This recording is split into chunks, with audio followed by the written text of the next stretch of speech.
नमस्कार बच्चों आज हम जो चैप्टर 3 है उसका हमारी जो बैक एक्सरसाइज है और जो उसके क्वेश्चंस हैं वो सॉल्व करेंगे। तो चलिए हमारा जो फर्स्ट सम है उससे शुरू करते हैं। यहाँ पर दिया है fill in numbers so that the products of the numbers in each row and each column are correct. हमें यहाँ पर एक बॉक्स दिया गया है। इस बॉक्स में आप देख सकते हैं कि कुछ नंबर यहाँ पर लिखे हुए हैं और ये नंबर ऐसे लिखे हुए हैं कि अगर हम कॉलम में या रो में, ऐसे आपके ये कॉलम है, अगर नीचे तरफ देखें और इस तरह देखें तो ये हमारी रो है। तो इनका जो प्रोडक्ट है वो जो यहाँ पर नंबर्स पहले से लिखे हुए हैं उनके बराबर आ रहा है। यहाँ पर एक नंबर 2 लिखा है और दूसरा 3। अगर दोनों को हम मल्टीप्लाई करते हैं तो हमारे पास आंसर क्या आता है? 6 आता है। ऐसे ही ये हमारे पास नंबर 2 है और ये हमारे पास 7 है। जब 2 और 7 को मल्टीप्लाई करते हैं तो हमारे पास यहाँ कॉलम में आंसर आता है 14। और यहाँ पर 3 है और यहाँ पर 7 है। अगर इन दोनों को आपस में मल्टीप्लाई करें तो हमारे पास आंसर आता है 21। और ऐसे ही यहाँ पर 7 और 7 को जब मल्टीप्लाई करेंगे तो हमारा जो रो है उसमें आंसर क्या आता है? 49 आता है। और ऐसे ही यहाँ पर दिया है 7 और 3 को करेंगे 21 आएगा। तो अब आप इस एग्जाम्पल को अच्छी प्रकार से समझ गए हैं कि हमें जो आगे सम्स दिए हैं उनमें नंबर्स कैसे भर। यह जो सम है यहाँ पर 27 लिखा है और यहाँ पर 36 लिखा है। तो हमें यहाँ पर नंबर्स भरने हैं कि ये क्या आए, यहाँ पर 27 आए। तो आप देखिए कि 9 3 जा 27 होते हैं। अगर 27 के हम 2 फैक्टर सोचें तो 9 और 3 बनते हैं, ऐसा ही होगा। और यहाँ पर 46 है और 46 में अगर हम 9 से एक फैक्टर लें तो 9 और 4 किसके बराबर बन जाएगा? 36 के बराबर बन जाएगा। और 9 और 3 27 के बराबर बनेगा।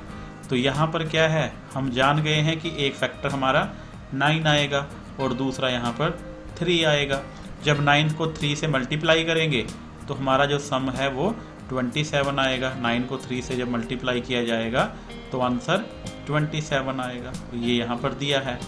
ऐसे ही यहाँ पर 4 से मल्टीप्लाई करेंगे। जब 9 को 4 से मल्टीप्लाई करेंगे तो यहाँ पर 36 आएगा और ये आंसर यहाँ पर दिया गया है। अब हमारे पास यहाँ पर एक जो बॉक्स है वही खाली बचता है। तो यहाँ पर हमें क्या चाहिए? 32 चाहिए। और इस बॉक्स में 4 है तो हम किससे मल्टीप्लाई करेंगे? हम मल्टीप्लाई करेंगे 8 से। क्यों करेंगे? 8 4 जा 32 आ जाएगा। और अगर हम ऊपर से नीचे देखें तब भी हमारा आंसर सही जाएगा। क्यों जाएगा? क्योंकि जब हम इसको मल्टीप्लाई करेंगे 8 से तो 8 3 जा 24, ये आंसर हमारा सही हो गया। तो अब आप अच्छी प्रकार से इस सवाल को, इस सम को समझ गए होंगे कि हमें ये कैसे करना है। इसी के साथ ही हमारे पास अगला जो सम है वो दिया गया है। इस सम में भी हमने ऐसे ही देखना है। यहाँ पर मल्टीप्लाई करें 90 आएगा और यहाँ पर करें तो 63 आएगा। अगर हम 63 के 2 फैक्टर सोचें तो 63 के बनते हैं 9 और 7। 9 7 जा 63, ऐसे ही बनेगा ना। और ऐसे ही 90 है और 90 का अगर एक 9 फैक्टर तो लेना ही पड़ेगा, क्योंकि ऐसे जब हम इसकी बात करते हैं 63 की तो यहाँ पर एक 9 तो है ही, तो दूसरा हम लेंगे 10, तो ये 90 बन जाएगा। ये बात समझ में आई? तो जब हमारे पास ये आ गई है तो एक नंबर क्या आएगा आपका? एक नंबर यहाँ पर 9 आ जाएगा और यहाँ पर 10 आएगा। तो 9 को जब 10 से मल्टीप्लाई करेंगे 90 हमारा आंसर सही आ जाएगा। फिर दूसरा 9 को हम यहाँ पर 7 से मल्टीप्लाई करेंगे तो हमारा 9 7 जा 63 आंसर आ जाएगा। तो इस प्रकार हमारे 3 बॉक्स में नंबर तो आ गए हैं। अब हमारे पास क्या बच रहा है? एक ही बॉक्स बच रहा है और यहाँ पर हमने नंबर भरना है। तो यहाँ पर क्या आएगा?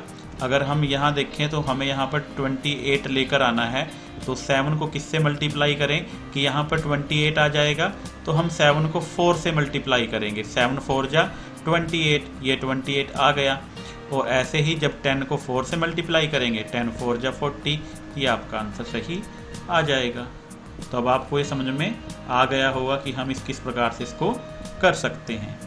तो चलिए जल्दी से बच्चों हमारा जो नेक्स्ट सम है, सम नंबर 4, उसको पूरा करते हैं। हमें यहाँ पर 56 चाहिए। क्या चाहिए?